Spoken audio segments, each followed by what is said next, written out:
आज आपको आज्ञा चक्र का संपूर्ण ज्ञान कराऊंगा। आज्ञा चक्र का भेदन, शोधन, परिष्कृत किस प्रकार किया जाता है, ये सब बातें मैं आपको बताऊंगा। आप मेरे इस चैनल को सब्सक्राइब करें, लाइक करें और जो है इसका परिष्कार की भी करें, फैला में इसको जगह जगह इसका जो अपने मित्रों से भी इसका संबंध स्थापित करें। और देखो, चंद्रयान 3 चंद्र पर पहुंच गया है। ये भारतीय इतिहास के अंदर इसका नाम भारत का स्वर्णाक्षरों, भारतीय इतिहास में ही नहीं विश्व के इतिहास में भारत का नाम स्वर्णाक्षरों से लिखा गया है, क्योंकि चंद्र के दक्षिण ध्रुव पर आज तक चीन, अमेरिका और किसी का भी जो है यान नहीं पहुंच पाया है, लेकिन हमारा चंद्रयान 3 वहाँ पहुंच गया है। हमारे प्रधानमंत्री को हम लाख लाख धन्यवाद देते हैं और उन्होंने और बहुत अच्छा काम किया। वो इस स्थान का नाम शिव शक्ति केंद्र रख रहे हैं। देखो, चंद्र का और शिव का संबंध तो सृष्टि के प्रारंभ से ही, जब मंथन हुआ था, समुद्र मंथन हुआ था, उसमें से हलाहल विष निकला। भगवान शिव ने हलाहल विष को देवताओं के कहने से पी लिया। और खेचरी विद्या, आज्ञा चक्र में खेचरी विद्या है भाई। खेचरी विद्या का मतलब जीभ को उलट दीजिए, तालों में रख दीजिए और फिर जो है जो आप पिएंगे वो यहीं तक रहेगी। तो उन्होंने खेचरी विद्या लगाई और यहाँ चंद्र को स्थापित किया। इसलिए भगवान शिव का नाम चंद्रमौली है, मतलब सिर पर चंद्र को धारण करने वाले। शशिधर नाम है। क्या नाम है? शशिधर नाम है। तो शिव और शशि का, चंद्र का तो संबंध प्रारंभ से ही है, सृष्टि के प्रारंभ से ही जो है इनका संबंध है। और शिव तो बहुत बड़ी शक्ति है। जहाँ पर चंद्रमा पर चंद्रयान उतरा है, प्रधानमंत्री नरेंद्र मोदी ने उस स्थान का नाम शिव शक्ति स्थल रखा है। यह शिव शक्ति स्थल रखने से सारे विश्व में इनका जो है, ब्रह्मांड में जहाँ जहाँ भी हमारे जो है यान जाएंगे, वहाँ ब्रह्मांड में हमारे देश का नाम होगा, हमारे ध्वज का नाम, हमारे इष्ट देवता का नाम होगा। और शिव का मतलब बहुत अच्छा रखा है। इस स्थान का नाम प्रधानमंत्री ने शिव स्थल बहुत अच्छा रखा है। योग का मतलब परमेश्वर से मिलना। अरे ये तो परमेश्वर स्वयं शिव है ना। शिव कौन है? परमेश्वर है, योगी है, योगीश्वर है, योग विद्या के संस्थापक हैं। और शिव तो जो है अनंत, अक्षय, अजर, अमर, अविनाशी शिव है।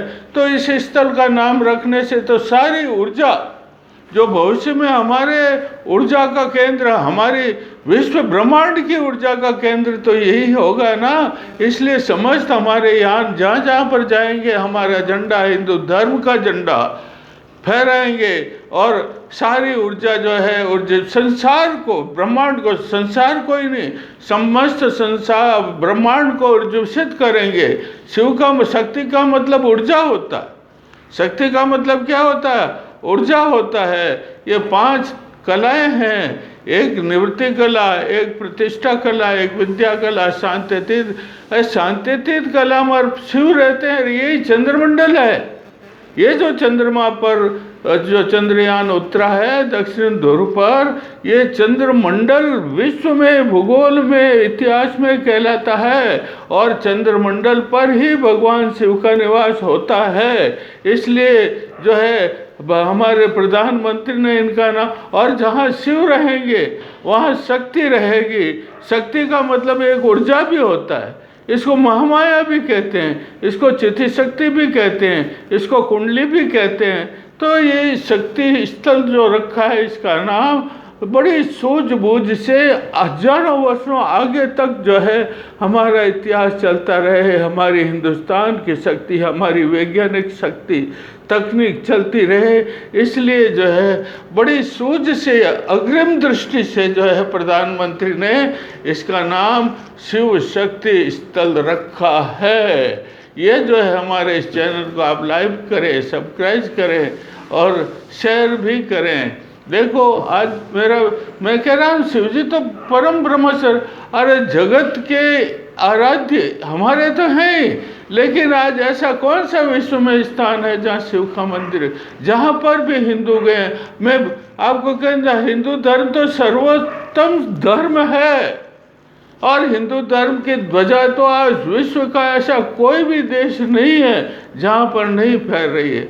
हर जगह हिंदू धर्म का, सनातन धर्म का जो है ध्वज फैल रहा है, और सनातन धर्म के आराध्य और परमेश्वर योगेश्वर शिव है। शिव तो अविनाशी है। शिव कभी इस सृष्टि का जो है पालन पोषण भी शिव कर लेते हैं, प्रलय भी शिव करते हैं, पुनः सृष्टि का सृजन भी शिव करते हैं। ये कारण शरीर है, भूत शरीर है, सूक्ष्म शरीर है, ये सत्वतम गुण है, ये तो सच्चिदानंद हैं। शिव तो सत्य चित्त और आनंद है। इसलिए हमें शिवोहम शिवोहम शिवोहम का मंत्र, माँ शक्ति का शक्ति शक्ति महामाया आराधनी कुंडली शक्ति जपते हैं। शिवोहम, शिव का मतलब होता कल्याण। शिव का मतलब क्या होता है? इस स्थल का नाम इन्होंने शिव शक्ति रखा है कि विश्व का नहीं समस्त ब्रह्मांड का कल्याण होगा इसका नाम रखने से ही। इसलिए ये जो है हमारे प्रधानमंत्री को मैं धन्यवाद देता हूँ कि इसका नाम शिव शक्ति स्थल है। चंद्रयान जहाँ पर उतरा उस स्थल का नाम, जिस स्थान पर हमारा भारत का चंद्रयान उतरा है, उस दक्षिण चंद्रमा के दक्षिण ध्रुव पर उस स्थल का नाम जो है चंद्रयान के जहाँ चरण कमल प्रथम पड़े हैं उस स्थल का ना जो पवित्र हो गया। जैसे हमारा गंगा जमुना पवित्र है, हमारा देश की धरती पवित्र, उसी तरह से ये भी जो है पवित्र हो गया है। चंद्रयान जिस स्थान पर उतरा, शिव शक्ति स्थल जो है विश्व में वह स्थान शिव शक्ति स्थल कहलाएगा, और हमारा तिरंगा झंडा वहाँ फहरेगा। हमारे सनातन धर्म की धर्म ध्वजा वहाँ पर फहरेगी। देखो मैं आज आज्ञा चक्र का वर्णन कर रहा हूँ। अरे आज्ञा चक्र कहाँ है ये मैं बता देता हूँ। शरीर में ये हमारी दोनों भौहें हैं ना, ये और ये देखो ये भौहें हैं। इन भौहों के बीच में ये जो दो हड्डियाँ जहाँ मिलती है उस स्थान पर दो बालू के समान जो है मांसपिंड होते हैं। उसके बीचों बीच का स्थान यूँ त्रिकोण होता है, यूँ ये देखो ये त्रिकोण। तो यहाँ पर बीचों बीच में आज्ञा चक्र का निवास है। और आज्ञा चक्र के अंदर कौन निवास करते हैं? भगवान शिव का ये तीसरा नेत्र कहलाता है। भगवान शिव का जब तीसरा नेत्र खुलता है ना, तो संसार की सारी दृष्टि, अंतर्दृष्टि कौन सी? अरे बाहरी दृष्टि तो इन नेत्रों से अपन देखते हैं संसार को, समष्टि को, लेकिन व्यष्टि अंतरतम की दृष्टि, आत्मा और परमात्मा अंदर जो हमारे अंदर हैं, उनका सबका दिग्दर्शन इस तीसरे नेत्र से खुल जाता है। ये तीसरा नेत्र कहाँ है भाई? आज्ञा चक्र में। किसमें? जब आप भगवान शिव की साधना का आज्ञा चक्र की साधना करोगे, जब माँ के चरण कमल आज्ञा चक्र में पड़ जाते हैं, तो माँ का मतलब तो ऊर्जा है रे। शक्ति का मतलब क्या है? ऊर्जा है। हमारा पूरा शरीर ऊर्जासित हो जाएगा। और शास्त्रों में भी लिखा है कि आज्ञा चक्र की सिद्ध करने से साधक को बोधावस्था प्राप्त हो जाती, सिद्धावस्था प्राप्त हो जाती है। और आज्ञा चक्र का सिद्ध करने से नीचे के सारे चक्र अपने आप सिद्ध हो जाते, ऊर्जा उनमें अपने आप पहुंच जाती है और सारे चक्र ऊर्जासित हो जाते हैं। तो हम आज्ञा चक्र के बारे में आपको पूर्ण ज्ञान करा रहे हैं। आज्ञा चक्र तो सिर मुकुट है, जैसे भगवान का मुकुट है सिर के ऊपर, उसी प्रकार ये आज्ञा चक्र जो है समस्त चक्रों का मणिमंडित स्वर्ण मुकुट है। इसकी इसलिए साधकों साधना करो। यहाँ पर गंगा जमुना और सरस्वती नदियों का संगम होता है रे। जब संगम में स्नान करो हे मेरे साधकों, आज्ञा चक्र के संगम में जो अंतर जो है सूक्ष्म जगत की गंगा, ये तो लौकिक गंगा है, लेकिन सूक्ष्म जगत की जो गंगा है, ईड़ा, पिंगला और सुषुम्ना, सुषुम्ना के अंदर चित्रा, चित्रा के अंदर वज्रा, वज्रा के अंदर ब्रह्मनाड़ी, और ब्रह्मनाड़ी के अंदर ये जो महाकुंडली चलती है, षट चक्रों के अंदर जो सूक्ष्म क्षेत्र है, सूक्ष्म क्षेत्र मूलाधार, स्वादिष्टान, मणिपुर, अनाहत, विशुद्ध, और ये आज्ञा चक्र, यहाँ तक माँ, कौन सी माँ? कुंडली माता, जिसको चिति शक्ति भी कहते हैं, जिसे शक्ति भी कहते हैं, वो चलती। और शिव का कहाँ वैसे निवास है? ये कैलाश पर्वत कहलाता है। क्या कहलाता? शशि मंडल। आज्ञा के चक्र के ऊपर कौन सा मंडल कहलाता है? शशि मंडल। इस शशि मंडल के अंदर भगवान शांतितीत कला है। कौन सी कला है? मैंने बताया ना आपको, निवृत्ति, प्रतिष्ठा, विद्या और शांति और शांतितीत कला। ये शांतितीत कला, इस शांतितीत कला के अंदर जो निरालंबपुरी है, यूँ लाइन खींचते हैं यहाँ, यूँ तो जो बिंदु आता है वहाँ नीचे, वो निरालंबपुरी है। वहाँ भगवान शिव का वास है रे।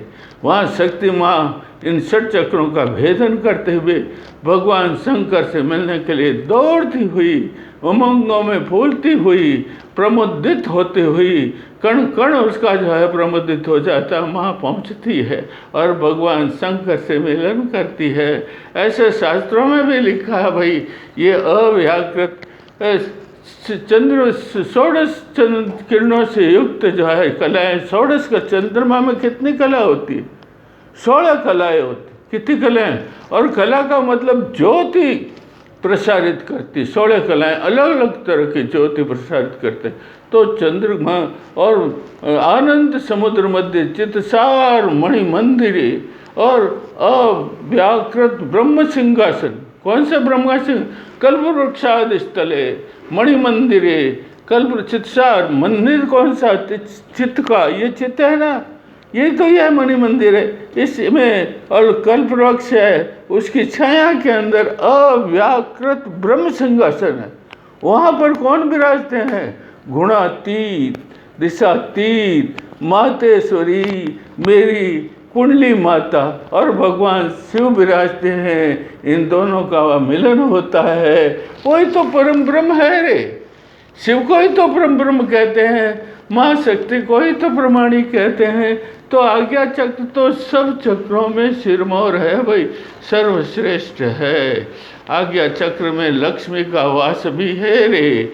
आज्ञा चक्र में जो है सब चक्र, जितने भी चक्र हैं, जितने भी यंत्र हैं, उन यंत्रों का सिरमौर यंत्र श्री यंत्र कहलाता। क्या कहलाता है? श्री यंत्र कहलाता है। और उस श्री यंत्र की साधना हमें आज्ञा चक्र में करनी पड़ती है।